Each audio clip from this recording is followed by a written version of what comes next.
The Portland Home and Garden Show kicked off today, and some of the big attractions are the tiny houses, like this one.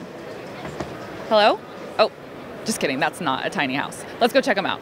Tell me about what we'll see in this tiny house. Well, you're going to see just about everything that you're going to see in a normal house. It's just condensed into an 8 by 12 space. So you're going to have a kitchen, you're going to have a bedroom, you're going to have a shower and toilet. Everything that you'd find in a regular house, just very efficiently aligned in an 8 by 12 space. Do people do this? Have a big garden like this in a tiny house?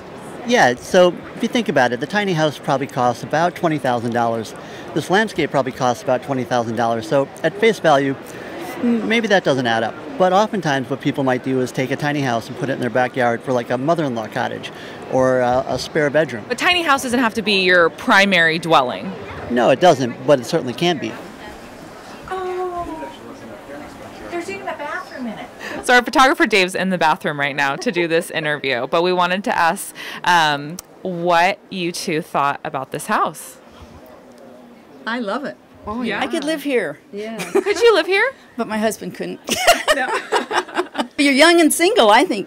Of course, you could do it.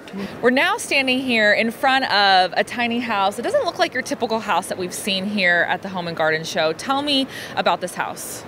Well, what we have here is 2 ocean containers that we've cut in half. One was actually a rainwater harvester that we took to another project because we're very environmentally and socially minded. So why these containers? The structural integrity that they provide, I could stack any one of these containers on any of these tiny homes and it'd be a little bit like the Wicked Witch of the West. You'd see pieces underneath this one. These I can stack 7 high, so we can actually create quite a structure. I'm going to be working with a developer here in Portland called Beam Development, who, through a collaborative process, we're going to change the face of low-income housing across America with these units. Most of the cabins you're seeing are using a 28 mil. We start at 44 and 58.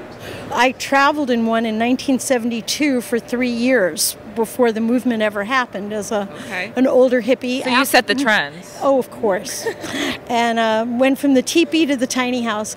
And anyhow, the thing about tiny houses for me is about community, because you can put up 4 or 5 tiny houses and then put up a community building where the bigger kitchen, where your laundry room is, so that people can still have personal privacy and yet they can also have shared space. So I'm 5'9". Am I too tall for a tiny house? Oh, no. We go all the way up to 12 to 14 foot, especially because our new version of this, we moved the door over and we put a loft over the door for a queen bed.